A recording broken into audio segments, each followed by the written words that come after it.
Remove the diaper entirely so that we can both look and feel properly, and we have a nice bowel movement here to show that her anus is indeed patent. And so we'll do a quick cleaning of that, and we're in good shape. So first we're going to look at symmetry, and we're going to look at her skin folds, her gluteal skin folds right in here look pretty symmetric. It's not a particularly sensitive or specific sign, but if you saw a significant asymmetry there, you'd be more suspicious about a congenital dysplasia of the hip. So we've examined her skin folds, and now we're going to check her abduction and range of motion of her hips. First thing we're going to do is go ahead and fully abduct her hips as far as we can comfortably and see what kind of range of motion she has. And she abducts pretty much to the table without difficulty or resistance. You want to do that slowly, because if you do it too quickly, they'll resist just because you're doing it quickly. Then we'll fully adduct her hips again and perform our ortolani maneuver.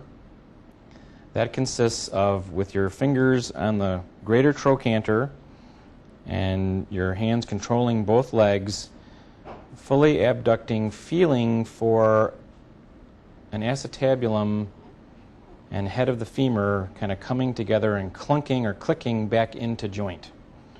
So it would be a dislocated hip that you're actually putting back into place by abducting it. And I don't feel any such click or clunk. Then the other thing we're going to do one hip at a time is the Barlow maneuver. And that is, we'll do it on her left hip first with my hand in the same position and my middle finger, that's the finger I use, on her greater trochanter. We're going to stress this hip posterior, superiorly, and laterally in an effort to try to bring it in and out of the joint, in and out of the acetabulum, and see if there's any motion there. So I'm moving it, but I'm also stressing it superior, posterior, and laterally, and she's nice and stable on the left. And we'll repeat it on the right side with the left kind of stabilized now. And again, we're stressing this superiorly, laterally, and posteriorly, and she's also nice and stable here. And as you can see, she didn't enjoy that part of the exam, which is why we've saved it towards the last. So I'll re-diaper her now that she's got nice normal hips.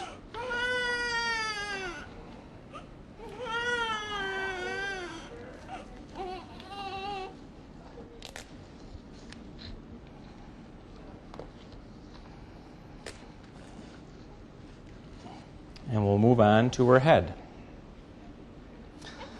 Now once again, we've done some observing previously, and she has a nice normally shaped head. Again, this baby is about 28 hours old. She might have had a little bit more molding of her head from the birth process, although she was a C-section baby and they don't tend to have much molding. So she's got a nice round, sort of normally shaped looking head. No obvious lesions in terms of scalp wounds or abnormal skin lesions or abnormal hair on her scalp. We're also going to feel her sutures to see if they're either widely split or overriding, but hers feel nice and normal. And we're also going to assess her fontanelles. Anterior fontanelle for her is about 1.5 centimeters by 1.5 centimeters and is pretty flat.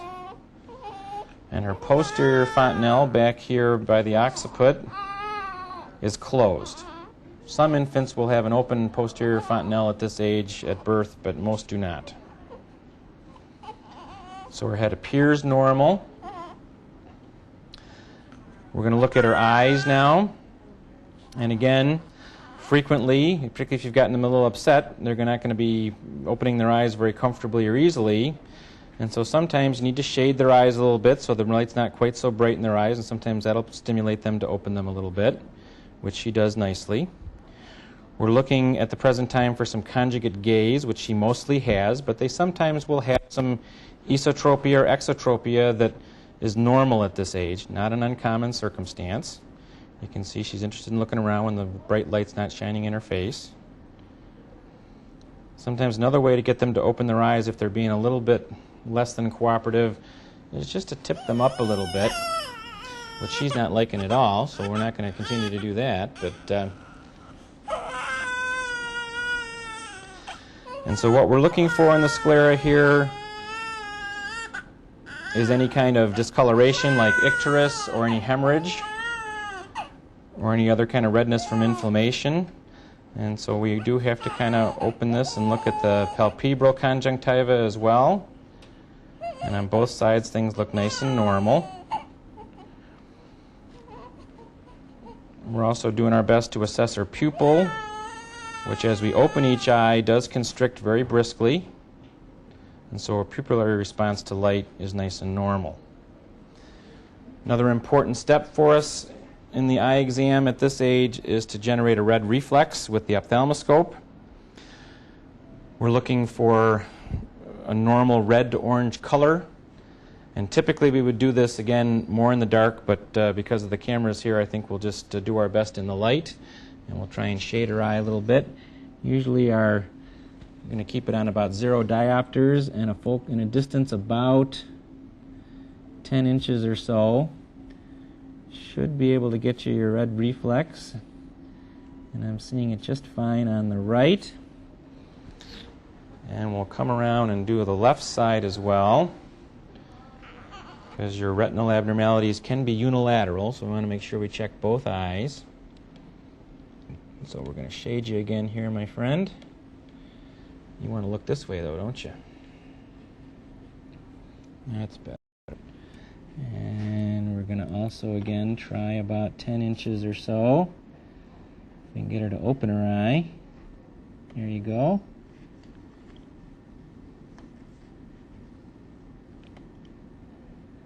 And now we indeed have a red reflex on the left as well.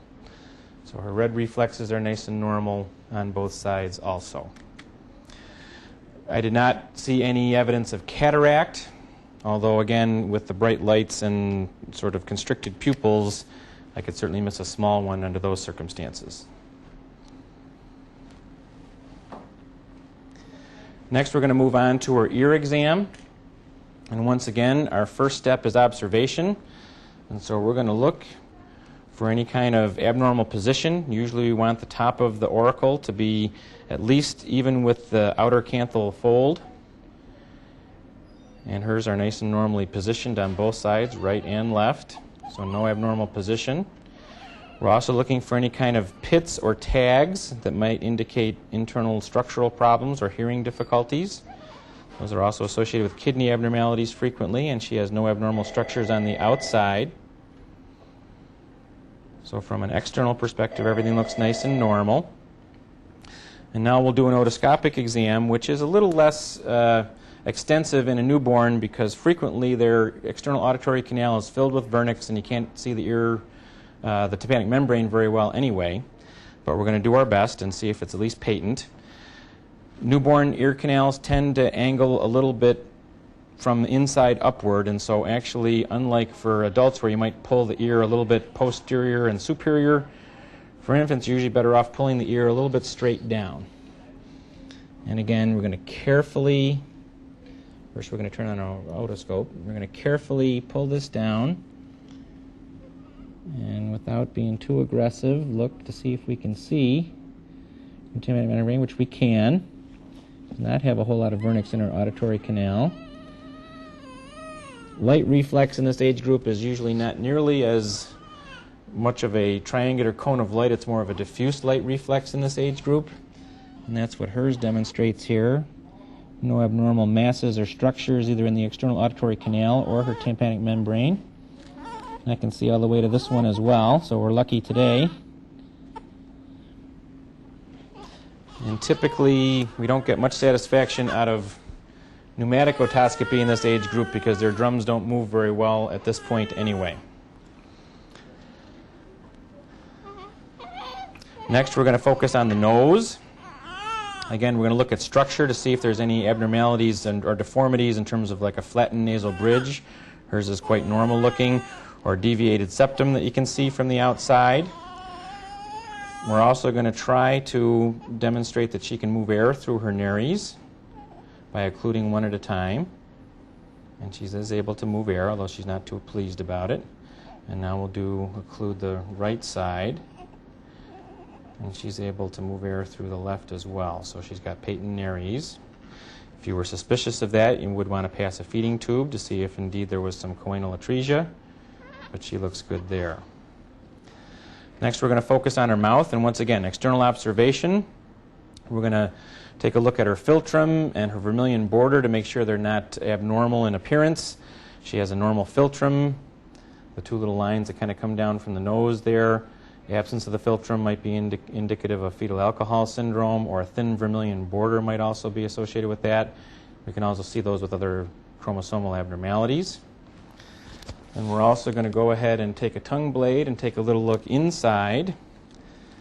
And we're going to view her tongue for size and position and mobility. And so first we're just going to kind of look at her gingiva on the outside, lower and upper. And they look normal. We're also looking for any natal teeth, which I don't know if you'll be able to pick up on the camera here, but her gums look nice and normal, and I'm not seeing any natal teeth there whatsoever. Buccal mucosa also looks normal on the right and on the left. And then we're going to do one fast look in and gag her here. And she does have a few Epstein pearls on her junction between her soft and hard palate, which are just some whitish inclusions that will disappear with time. Again, hard to demonstrate, I think, for the camera, but you look for those when you're checking in the mouth. We're also looking for the arching of the palate, whether it was too high or whether there's any cleft there, and hers looked very nice and normal. Next, we're going to move on to her neck. Once again, observation-wise, we're going to look for any masses or any pits or clefts. And we do have to kind of move the skin around to be able to see everything appropriately. We're particularly also looking for thyromegaly. And then we'll palpate her neck for any masses. We usually are not going to see lymphadenopathy in this age group. It'd be very uncommon, so if you felt a mass, it's generally something else.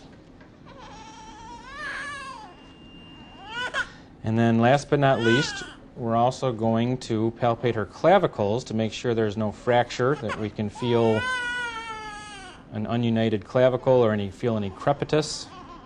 And hers feel nice and symmetric and normal both sides and do not seem to be tender. And we're going to check her neck for range of motion, looking for any torticollis. And she has nice normal range of motion and full rotation in both directions. And so, from top to bottom, this is a very nice, normal, healthy-looking baby with no abnormal findings who didn't enjoy our exam.